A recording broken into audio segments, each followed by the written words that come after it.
श्री कृष्ण कहते हैं कि वो किसी के भी भाग्य के निर्माता नहीं है, व्यक्ति खुद ही अपना भाग्य लिखता है। आप जैसा बीज बोएंगे, आप वैसी ही फसल ही काटेंगे। आप जैसा कर्म करेंगे, आपको वैसे है परिणाम मिलेंगे। यदि विद्यार्थी मन लगाकर पढ़ाई करेंगे तो परीक्षा में सफल होंगे। इसलिए हर व्यक्ति का भाग्य तभी बदलेगा जब वो ऐसे कर्म करेगा। पृथ्वी, जल, अग्नि, वायु, आकाश, मन, बुद्धि और अहंकार, ये मेरी प्रकृति के 8 विभाग हैं। जो कुछ भी है वो वर्तमान में है, जो बीत गया है वो नहीं आएगा, और जो आने वाला है उसकी चिंता नहीं बल्कि खुले हाथों से इसका स्वागत करें। भ्रम और संदेह से परे। जब आप भगवान से प्यार करते हैं तो आप हर चीज़ से प्यार करते हैं। मन उन लोगों के लिए दुश्मन की तरह काम करता है जो इसे नियंत्रित नहीं करते हैं, और जिसने अपने मन को जीत लिया है उसके लिए मन सबसे अच्छा मित्र है। क्रोध में इंसान भ्रमित हो जाता है और भ्रम से बुद्धि व्यग्र हो जाती है और अपने गलत फैसले के चलते उसका पतन शुरू हो जाता है। जो कर्म में अकर्म देखता है और अकर्म में कर्म देखता है वह मनुष्यों में बुद्धिमान होता है। आप केवल कर्म के हकदार हैं, उसके फल के कभी नहीं। खुशी मन की एक ही अवस्था है जिसका बाहरी दुनिया से कोई लेना देना नहीं है। जिनके मन और आत्मा में सामंजस्य है, जो इच्छा और क्रोध से मुक्त है, जो अपनी आत्मा को जानते हैं, उनके साथ ईश्वर की शांति है। गर्मी और ठंड, सुख और दर्द की भावना इंद्रियों के अपनी वस्तुओं के संपर्क के कारण होती है। वे आते हैं और चले जाते हैं चिरकाल तक। आपको उन्हें स्वीकार करना चाहिए। पूर्ण लगन के साथ अपना कार्य करो, लेकिन उसके फल की इच्छा मत करो, क्योंकि जब आप फल की इच्छा करते हैं तब कहीं न कहीं आप अपने कार्य में पूर्ण रूप से समर्पित नहीं हो पाते। गति के लिए चरणों पर ध्यान देना आवश्यक है, किंतु प्रगति के लिए सदैव आचरण पर ही ध्यान देना चाहिए। हम जो कुछ भी हैं वह हमने जो सोचा है उसका परिणाम है। हम अपने विचारों से बने हैं, हम अपने विचारों से ढाले जाते हैं। ऐसा कोई समय नहीं था जब मैं नहीं था, न आप, न ही इनमें से कोई राजा, न ही कोई भविष्य है जिसमें हम नहीं रहेंगे। अपरिपक्व लोग सोचते हैं कि ज्ञान और क्रिया अलग अलग है, लेकिन बुद्धिमान उन्हें एक ही मानते हैं। जिस प्रकार इस शरीर में रहने वाला बचपन, युवावस्था और वृद्धावस्था से गुजरता है, उसी प्रकार मृत्यु के समय वह केवल दूसरे प्रकार के शरीर में प्रवेश करता है। बुद्धिमान इसके बहकावे में नहीं आते। तुम अपने आप को मुझे अर्पित करो, यही सबसे उत्तम सहारा है। जो इसके सहारे को जानता है वह भय, चिंता, शोक से सर्वदा मुक्त है।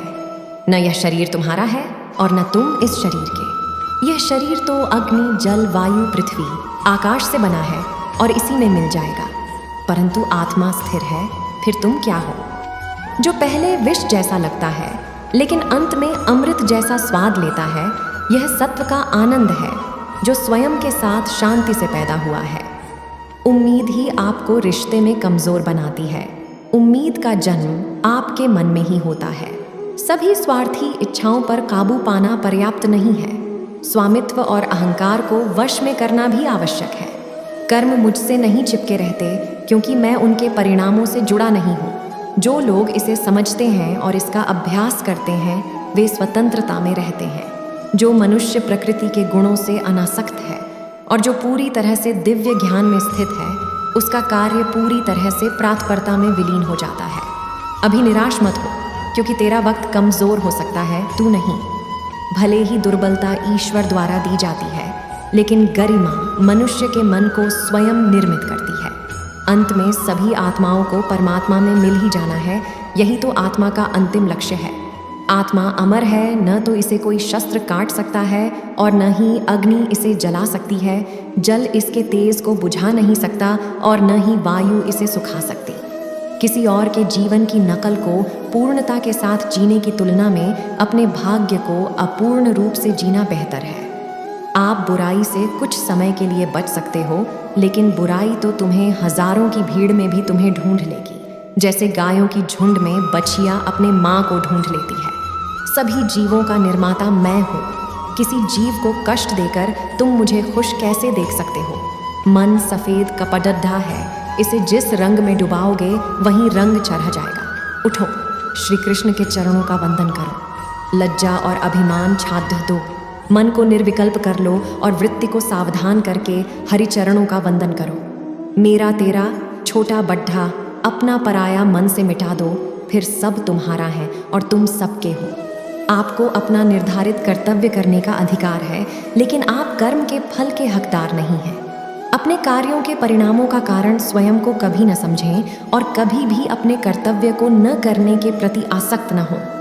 आप अकेले आए हैं और अकेले ही जाना है, इसलिए खुद पर भरोसा करो। चाहे बुरा ही क्यों न लग जाए, पर ऐसा सत्य जरूर बोलिए, लेकिन ऐसा झूठ मत बोलिए जो सत्य लगे। वक्त से हारा या जीता नहीं जाता, बल्कि वक्त से तो सीखा जाता है। हर किसी का जन्म किसी न किसी कारण से होता है, इसे पहचानो और बस कर्म करते रहो। कोई भी मनुष्य पूर्ण नहीं है, किसी न किसी में कोई न कोई कमी होती है और हर किसी में कोई न कोई अच्छाई होती है। इसलिए आपकी तुलना किसी से मत करो, बल्कि पूर्ण निष्ठा के साथ अपना कर्म करो। कर्मवीर मनुष्य ही अपनी पहचान बनाते हैं, जो कर्म नहीं करते वो विलुप्त हो जाते हैं। आत्मज्ञान की अग्नि कर्म के सभी बंधनों को भस्म कर देती है, हे अर्जुन, जैसे धधकती आग लकड़ी को राख कर देती है। इस वीडियो को देखने के लिए धन्यवाद। अधिक अपडेट के लिए कृपया इस चैनल को सब्सक्राइब करें। Motivate by Shri Krishna. भगवान आपका भला करें। धन्यवाद।